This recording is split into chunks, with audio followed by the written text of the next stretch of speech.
Bapak Ibu guru hebat, salam semangat.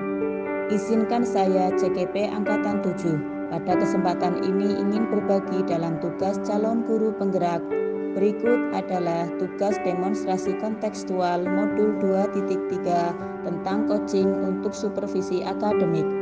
Adapun tujuan pembelajaran khusus, CGP dapat melakukan praktik coaching dengan CGP lain untuk membantu mengembangkan area kompetensi coaching pada konteks pembelajaran atau keseharian CGP.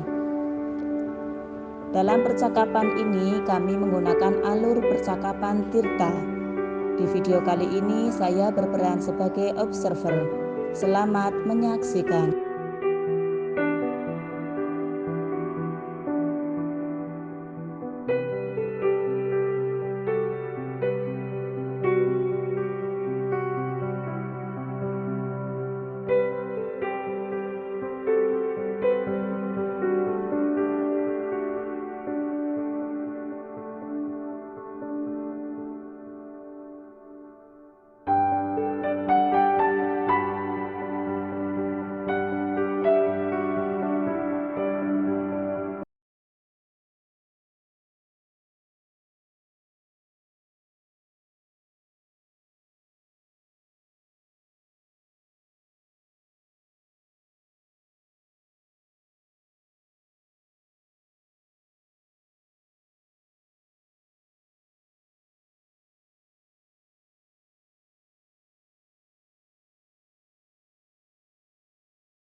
Assalamualaikum warahmatullahi wabarakatuh.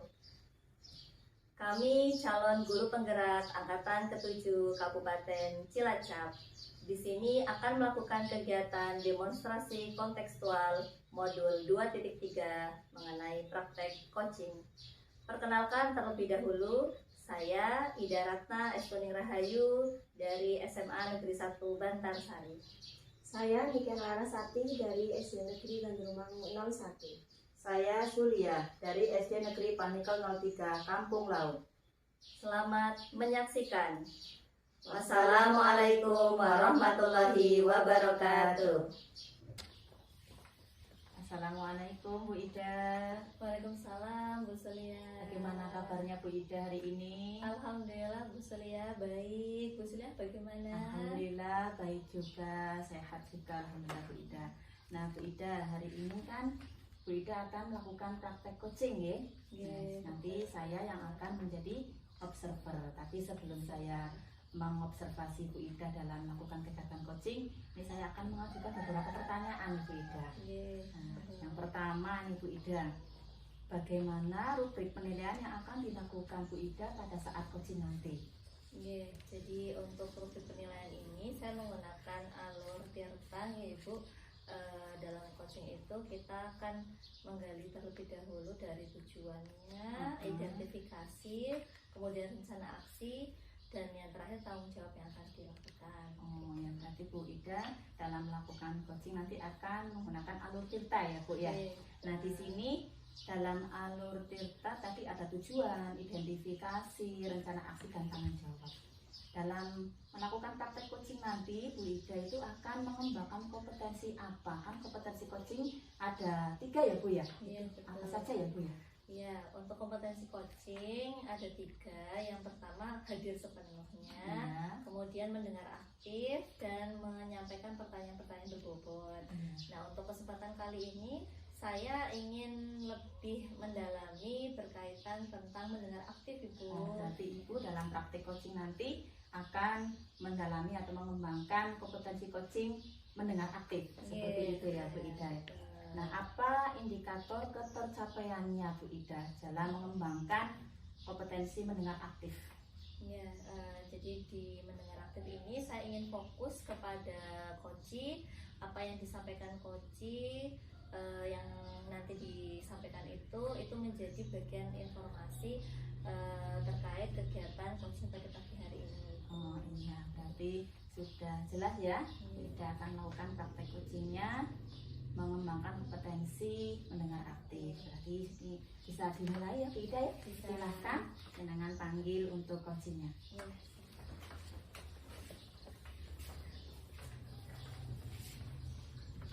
Assalamualaikum Bu Ida. Waalaikumsalam Mbak Niken. Gimana kabarnya ini Mbak Niken? Alhamdulillah baik Bu Ida.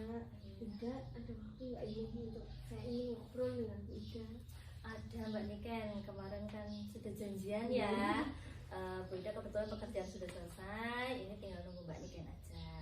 Gitu. Masih Ibu atas waktunya Bu Ida. Ya. Apa yang ingin disampaikan Mbak Niken kepada Bu Ida? Jadi begini Bu, akhir-akhir ini saya merasa nilai ulangan saya itu begitu turun drastis Bu. Padahal saya sudah belajar Bu. Saya tuh takut nanti nilai saya berkurang, turun. Nanti waktu ujian tes, saya takutnya tidak masuk peringkat lagi Bu. Seperti itu. Ya. Oke, berarti hari ini kita akan berdiskusi tentang nilai-nilai Mbak Niken ya yang turun begitu ya, dan Mbak Niken jadi khawatir ini di semester 2 tidak masuk peringkat begitu ya. Saya takut Bu, seperti itu tidak masuk. Ya, untuk diskusi ini tujuan yang ingin diharapkan Mbak Niken apa ini? Saya ingin mendapatkan solusi Bu. Pertama tentang peringkat, saya takut saya nggak mendapatkan peringkat karena saya sangat membutuhkan peringkat itu Bu untuk masuk ke perguruan tinggi negeri. Nanti di kelas setelah ujian saya ingin masuk perguruan tinggi negeri. Oke, berarti itu cita-citanya ya Mbak Iya, Niken ingin ya. masuk perguruan tinggi Bu. Jadi Iya. saya tuh takut kalau nanti saya nggak masuk peringkat, saya nggak bisa lolos dengan yang sistem itu loh Bu, yang pakai nilai rapor seperti itu kan Bu. Iya. Padahal kemarin nilai saya alhamdulillah mungkin masih bisa masuk Bu. Tapi kalau nanti semester ini turun, saya takut menjadi kendala di situ Ibu. Oke, baik. Coba dari Mbak Niken ya, tadi kan ada ketakutan, ada kekhawatiran. Nah, di sini tuh apa sih yang jadi kendala sampai kemudian nilai itu bisa turun begitu ya? Kemudian dampaknya ya tadi sampai kemudian nggak bisa fokus terhadap belajar Mbak Niken. Coba bisa ceritakan. Jadi di rumah saya itu sedang ramai Bu. Kebetulan 2 minggu yang lalu ibu saya melahirkan. Oh gitu. Iya, saya baru punya adik kecil Ibu. Jadi kalau orang melahirkan kan banyak yang mengunjungi ya Bu. Di rumah itu banyak sekali yang datang tamu-tamu seperti itu. Suasananya jadi ramai. Kemudian karena ayah saya di luar kota, di rumah saya hanya dengan ibu, dan kebetulan saya juga punya adik lagi Bu. Saya 3 bersaudara. Adik saya yang kedua itu umurnya 7 tahun dan yang ketiga ini baru lahir. Jadi karena ibu fokus mengurus bayi dan ada tamu, pekerjaan rumah pun akhirnya saya yang mengerjakan Bu, seperti mencuci, menyapu, mengepel, kemudian ditambah mengurus adik Ibu. Saya itu rasanya capek banget, lelah. Kalau malam itu saya berusaha belajar, ini karena saya capek. Kemudian masih ada tamu Bu, jadi saya kurang fokus seperti itu Bu. Baik, iya. Jadi ada kelelahan ya, karena ada kehadiran keluarga baru ya, ini ya di rumah gitu ya, sehingga belajarnya jadi nggak bisa fokus, nggak bisa nyaman begitu ya. Nah, kalau ini Bu Ida mau tanya dulu ya, untuk fokus gitu ya, terkait fokus belajar, kira-kira untuk standar fokus belajarnya Mbak Niken gitu ya, kalau menurut Mbak Niken tuh aku kalau belajar tuh fokusnya gimana sih? Jadi saya itu kalau belajar itu bisa fokus kalau suasananya tenang Bu. Tenang juga dalam kondisi tidak capek seperti itu. Kalau capek itu rasanya udah pengen tidur aja seperti itu. Kemudian kalau berisik juga saya tidak bisa fokus memahami apa yang saya pelajari. Oke, begitu ya. Jadi memang kondisinya harus tenang, tidak ramai begitu ya. Oke. Kira-kira di sini untuk bisa menciptakan suasana yang tenang, terus tadi gitu ya, nggak ramai gitu ya, dan memang posisinya kan baru punya adik baru, otomatis itu penyesuaian ya, penyesuaian dengan anggota baru begitu ya. Nah ini bagaimana kira-kira menurut Mbak Niken? Memang sih Bu, saya ini masih dalam masa penyesuaian. Memang yang saya rasa lelah, capek, tapi saya juga senang punya adik baru gitu Bu. Apa mungkin karena saya harus fokus, belajar dalam zona sepi, apa mungkin saya belajarnya di waktu pagi hari ya Bu, sebelum subuh ya Bu, karena kalau sebelum subuh kan itu sudah sepi, tidak ada tamu, kemudian suasana di rumah juga sepi, adik juga sudah pada tidur, mungkin seperti itu ya Bu. Karena sebelumnya juga sebenarnya saya juga sudah diajari untuk biasa bangun malam, untuk sholat malam, cuma akhir-akhir ini sayanya yang malas mungkin Ibu ya. Seperti itu, jadi saya bangunnya kurang pagi ya. Bagus itu idenya. Berarti sebenarnya sudah ada usaha ya dari ibu juga ya, untuk mengingatkan, mengisi waktu gitu ya, belajarnya di pagi hari begitu ya, yang sudah juga pernah dilakukan, dan itu bisa ya Mbak Niken ya? Kalau bisa Bu. Bisa. Oke. Kira-kira dan kondisinya kalau pagi tadi ya, adik kan udah gak rewel ya, adik kan masih bayi ya, lebih banyak sama ibu ya, kan lebih banyak sama ibu, juga nyusu sama ibu kan, jadi ibu kan bisa lebih kondusif untuk ke adik gitu ya, Mbak Niken nanti bisa belajar di situ. Nah, kira-kira ada ide lagi nggak, atau ada hal lagi yang bisa Mbak Niken lakukan gitu ya? Mungkin saya harus membuat jadwal kali ya Bu, jadi jadwal kegiatan saya sehari-hari biar saya bisa manajemen waktu, terutama seperti itu.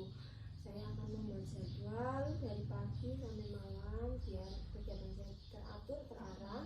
Juga mungkin nanti saya akan meminta bantuan adik saya yang kecil 7 tahun itu, kebetulan sudah bisa menyapu itu dan membereskan mainannya sendiri dan baju-baju yang kecil seperti itu. Mungkin saya akan lakukan seperti itu.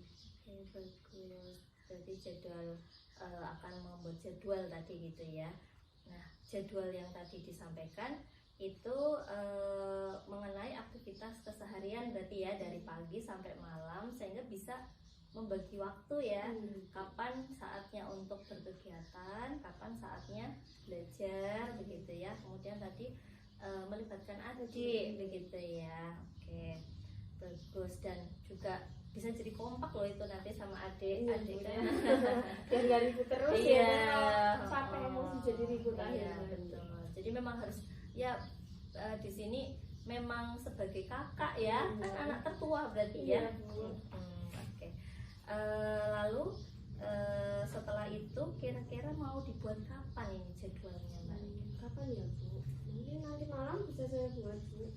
Tapi ya itu Bu, saya masih bingung cara menuliskan atau mengaturnya. Mungkin nanti saya minta bantuan Ibu ya Bu, karena dulu kan Ibu pernah menjelaskan juga waktu kelas di awal tahun bahwa kita harus membuat jadwal untuk membantu kita dalam berkegiatan sehari-hari.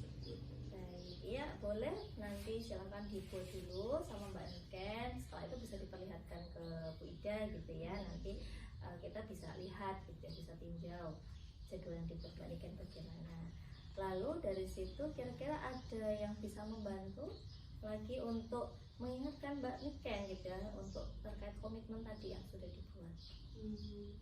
Mungkin saya akan meminta ibu saya di rumah untuk membangun saya lebih pagi. Kemudian mungkin saya juga akan menyetel alarm saya di waktu sebelum subuh. Dan saya juga punya teman Ibu, mungkin teman saya Ria yang satu bangku dengan saya itu sering bercerita kalau dia itu sering bangun pagi sebelum subuh untuk belajar. Mungkin nanti saya minta bantuan Ria untuk membangunkan saya juga ketika dia sedang belajar itu seperti itu. Bisa ya Mbak Ria ya. Oke, baik.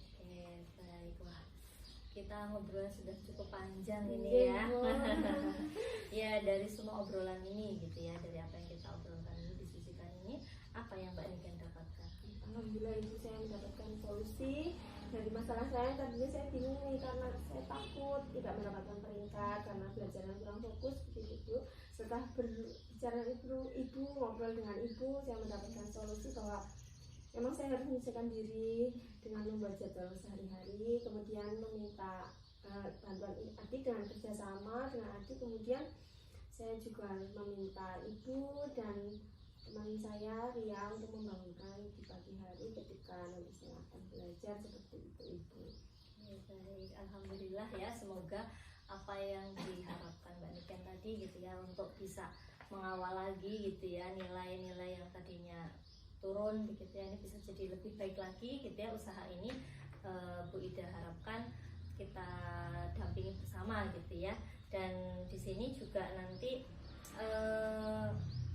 Mbak Niken sudah bisa menemukan sendiri tuh tadi solusinya gitu ya. Terima kasih sekali Ibu atas bimbingan Ibu, saya mendapatkan solusi atas masalah saya ini.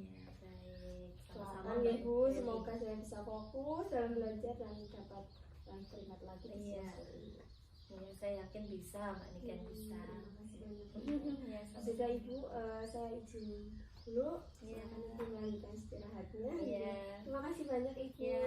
Assalamualaikum. Waalaikumsalam. Hati-hati ya, Mbak Niken. Terima kasih. Luar biasa Bu Ida dalam mempraktekkan coaching tadi. Saya perhatikan rileks, mengalir, semua tahapan tirta muncul. Nah, di sini saya amati tadi, berarti dalam mengobservasi itu Bu Ida sudah melakukan tahapan tirta tadi ya. Nah, itu apa yang Bu Ida lakukan sehingga indikator atau rubrik tahapan tirta terwujud? Iya, baik. Tadi apa yang saya lakukan di praktek coaching tersebut terkait permasalahan coaching saya menerapkan alur itu tadi Bu, dari tujuan, identifikasi, rencana aksi sampai kemudian tanggung jawab. Saya alurkan begitu ya, saya buat sesuai dengan tuntutannya sehingga sampai di akhir solusi itu ya bisa muncul gitu ya, dan itu juga terbangun dari ide-ide yang disampaikan oleh coaching tersebut. Ya, betul sekali tadi jenengan dalam mengembangkan kompetensi coaching kan pendengar aktif ya. Saya lihat tadi jenengan juga fokus benar-benar memperhatikan, mendengarkan apa yang disampaikan oleh coaching, sehingga coaching tersebut bisa memberdayakan dalam mengatasi masalahnya, mengeluarkan ide-ide untuk lebih semangat lagi dalam mengatasi masalah. Nah, untuk kedepannya jika ada kesempatan lagi untuk praktek coaching, itu Mbak Ida sendiri itu akan mengembangkan kompetensi coaching yang mana lagi? Tadi kan mendengar aktif ya. Saya ingin mengembangkan untuk yang pertanyaan berbobot Ibu. Ya, karena tentunya dengan pertanyaan berbobot itu bisa menggali lebih mendalam lagi gitu ya, alternatif atau ide-ide yang tentunya dari masalah itu tentu ada juga hal yang sangat inspiratif begitu Bu, dari yang kemudian didiskusikan. Kalau pertanyaannya bisa lebih tergali lebih mendalam lagi disampaikan, tentu hasilnya juga akan lebih maksimal lagi. Ya, bagus sekali. Berarti Bu Ida akan mengembangkan kompetensi mengajukan pertanyaan yang berbobot ya. Semoga di kesempatan berikutnya kita dapat berkomunikasi lagi sehingga saya bisa mengobservasi perkembangan dari kompetensi coaching yang akan dikembangkan oleh Bu Ida. Terima kasih Bu Ida, luar biasa. Terima kasih Bu Sulia sudah hadir. Mohon pamit ya Bu Ida. Assalamualaikum. Waalaikumsalam. Itulah video praktik coaching dari kami CGP Angkatan 7 Kabupaten Cilacap. Semoga memberi manfaat. Wassalamualaikum